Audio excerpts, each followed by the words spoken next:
off today, Aaron and I, talking about the naturalness of enjoyment. Yeah. So, yeah, do you want to kick off, Aaron? What were you thinking about that?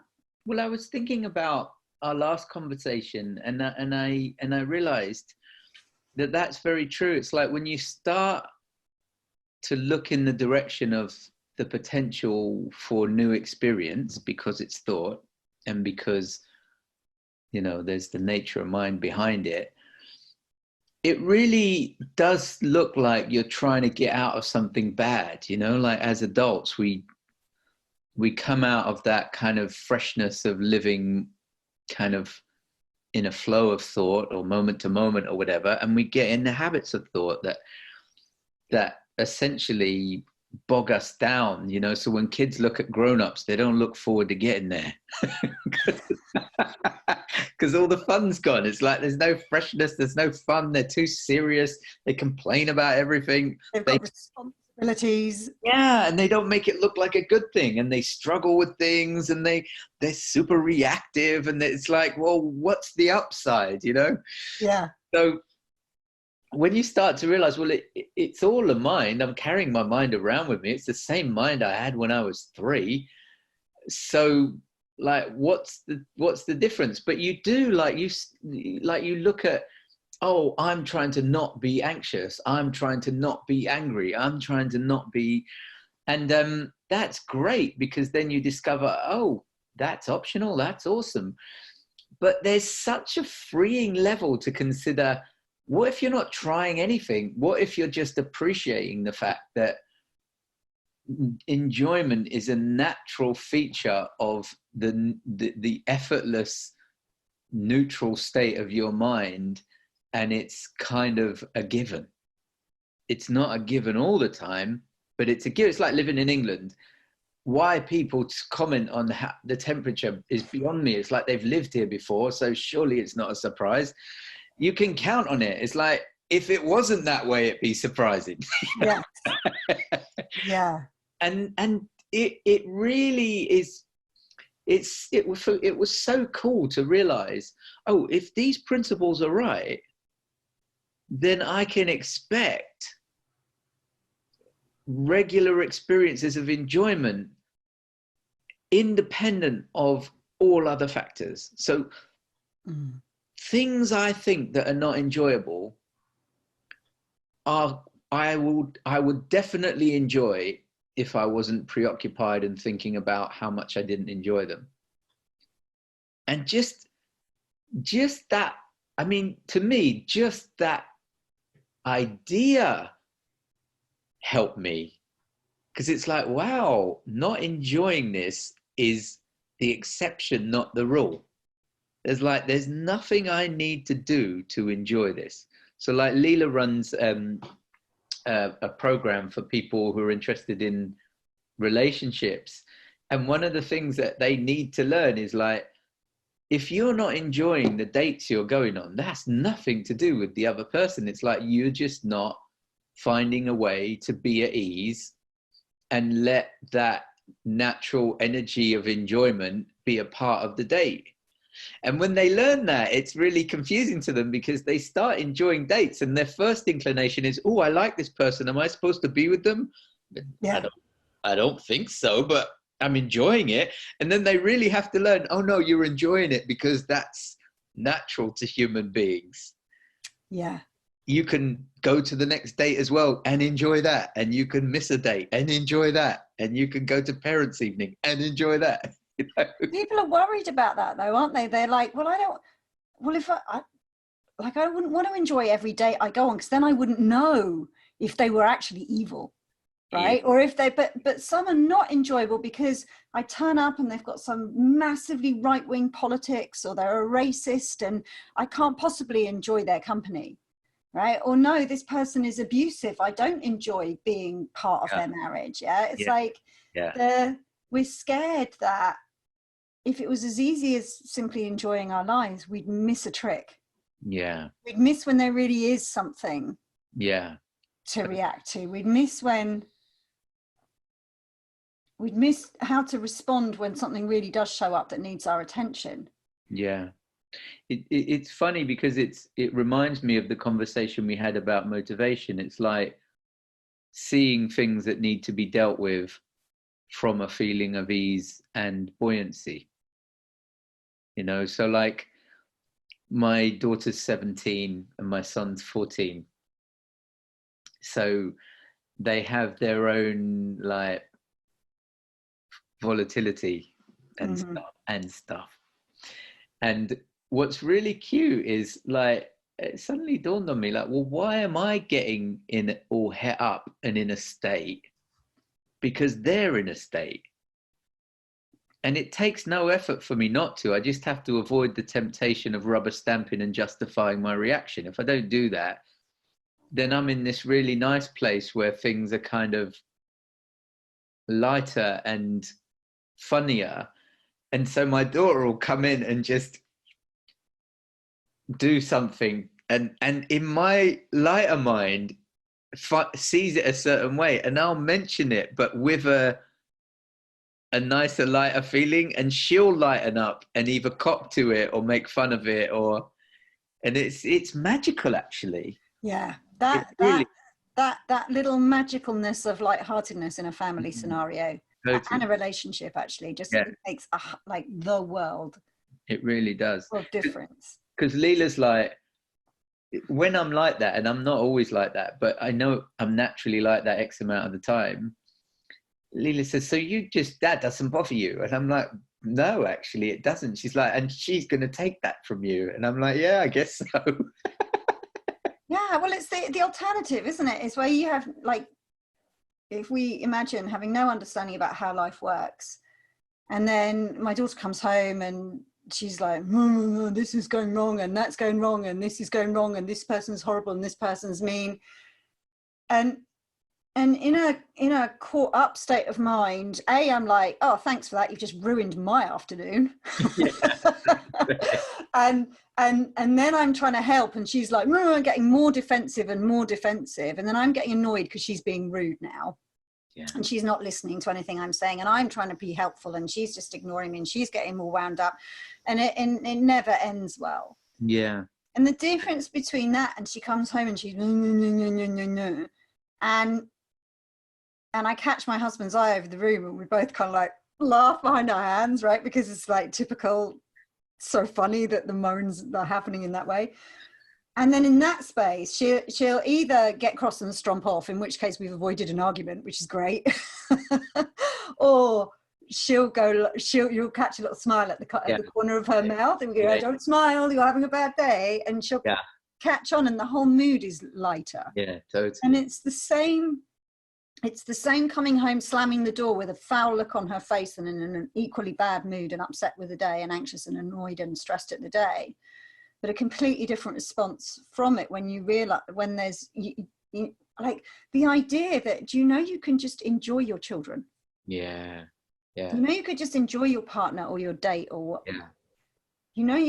You don't have to keep thinking about work all the time. You could just enjoy it. Yeah. And that's the thing, that there's a way in which the idea that enjoyment is a neutral and an effortless natural that can come out at any time when you're not preoccupied changes everything. Because once you know that, there's so many things that don't make sense. Like you said, it's like there was this thing on TV maybe 12 years ago where they're like, yes, there's been a major discovery in the business world. People do better when they're happier. And I was like, oh, wow, they're onto it. This is amazing. So we're here to tell you, do the bits of your job that you like and don't do the rest. I'm like, I'm sorry, what? Because when you realize enjoyment is a feeling of where you're at, it's not about the thing you're in, it becomes unconditional, like there's no limit. So that idea that, oh, I don't enjoy my job, I'm like, yeah, I'm with you, that can happen, so I'm getting a new one. I'm like, oh. Yeah. Now that will be like a lot of people listening here will have that scenario where it's like, it's my job that's creating the stress for me, so I'm obviously not enjoying it. So I'm leaving, or it's that it's spending time with the person, like it's doing that activity. So therefore, which I don't enjoy running, therefore I'm not going to do it. That would kind of be like, Nicola, being at the gym and farting and saying, this gym stinks, I'm going home.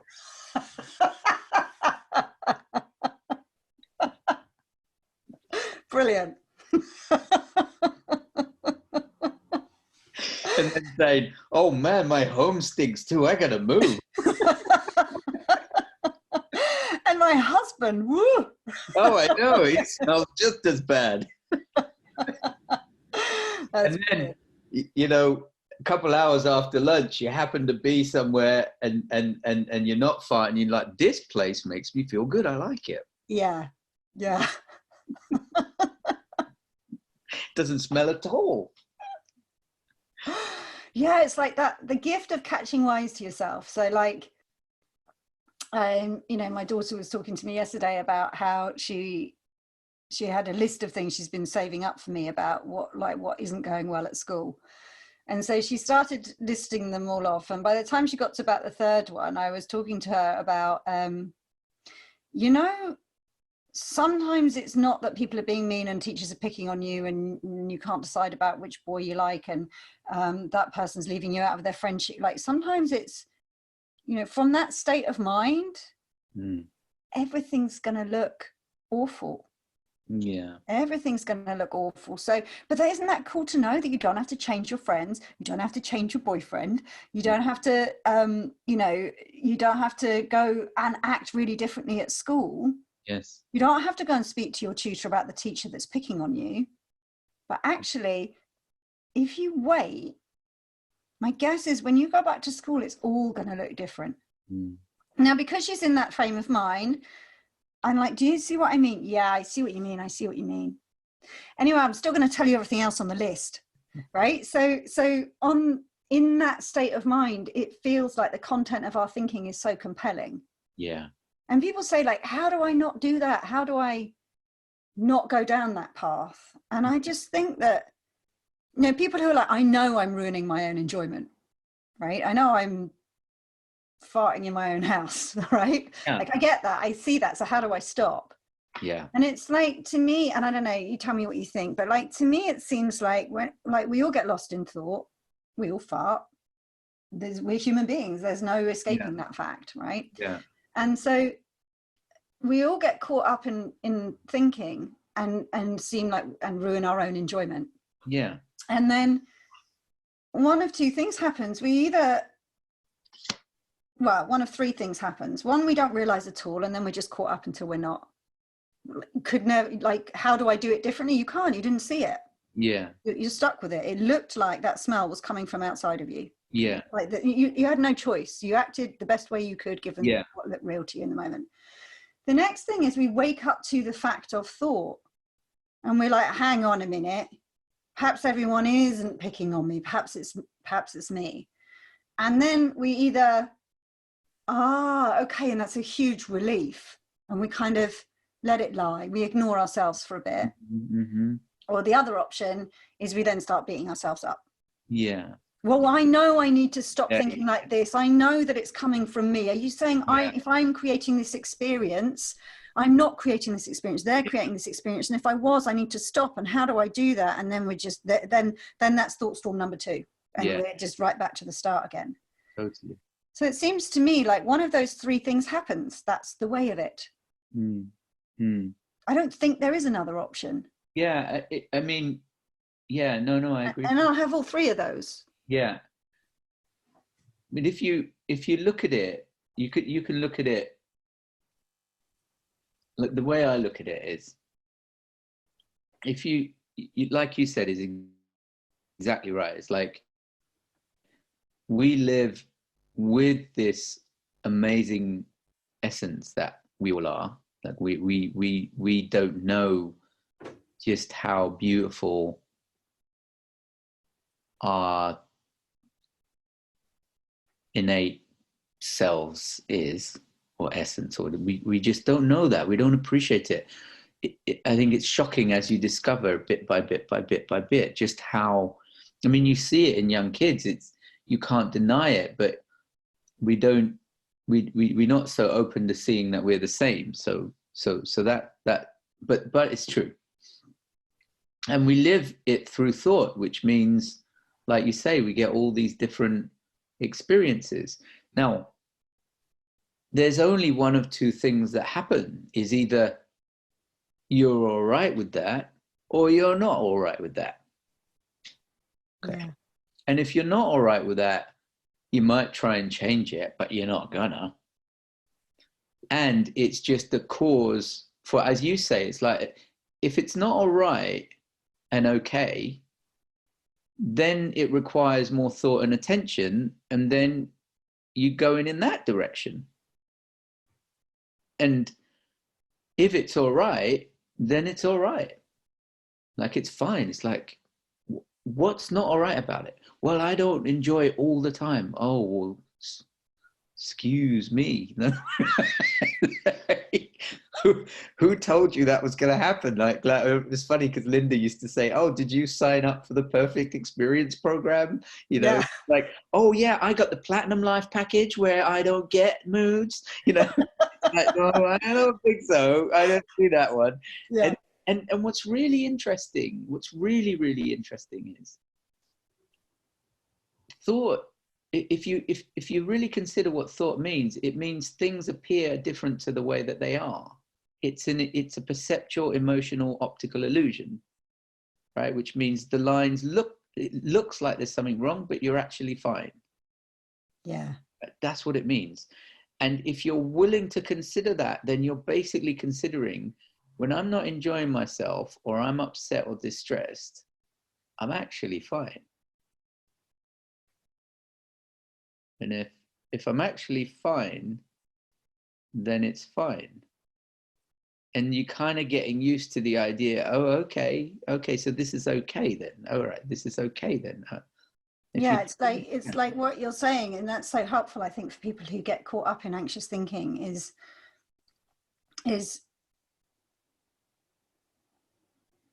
it's kind of like,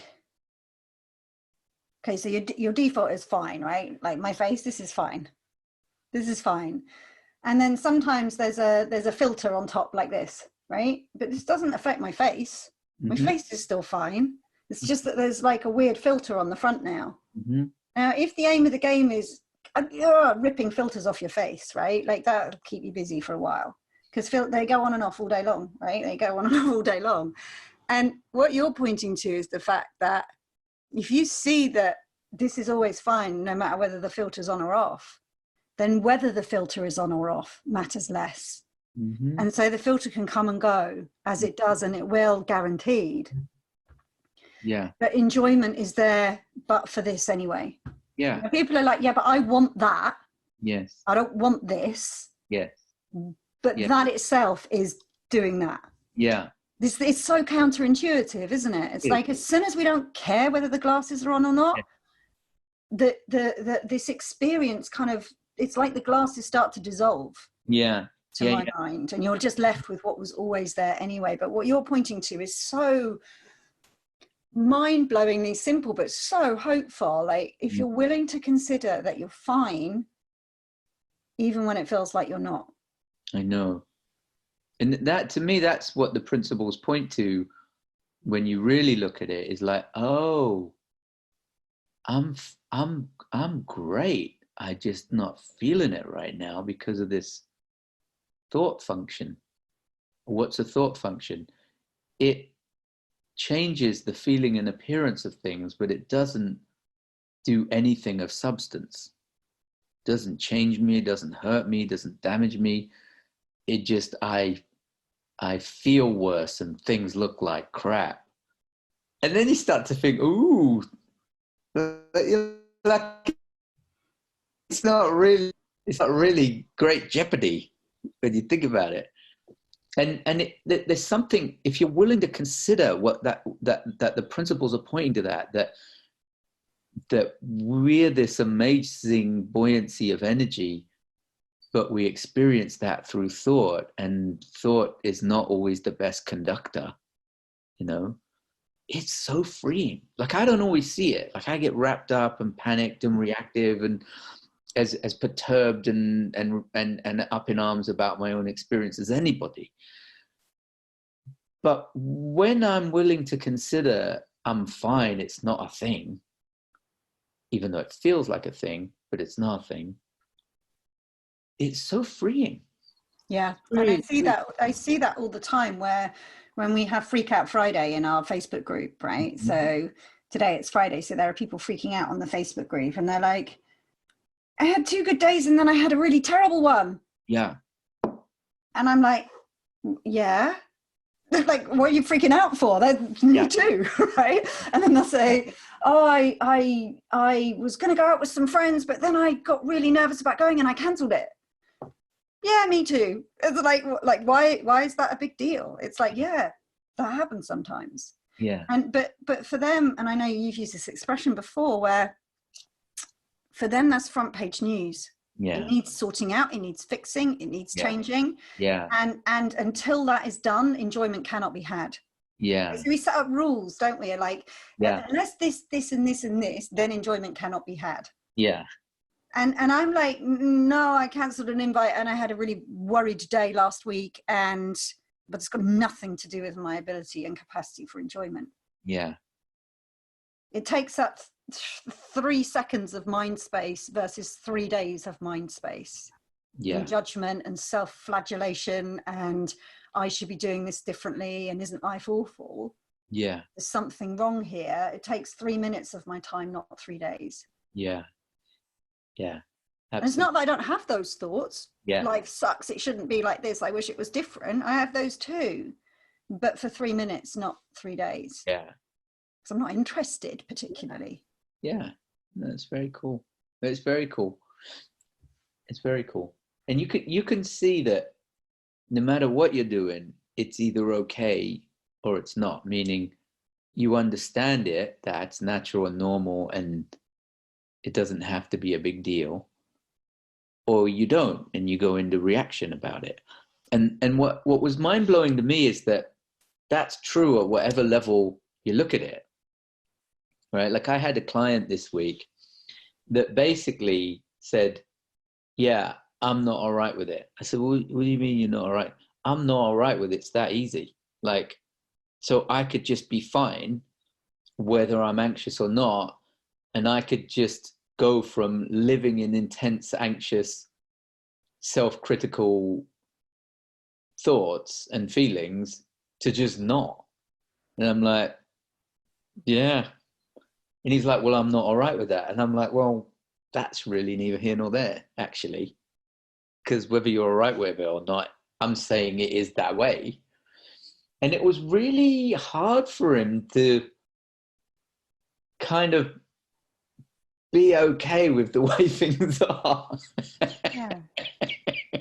Yeah, there'll be people listening to this arguing with us in their minds. Yeah, but if we did that, we'd all just do that. And it's like, yeah, that's actually on offer. Yeah, totally. And the thing is, the thing that I've realized recently, Nicola, is that it's not whether it's true, it's whether people know it's true.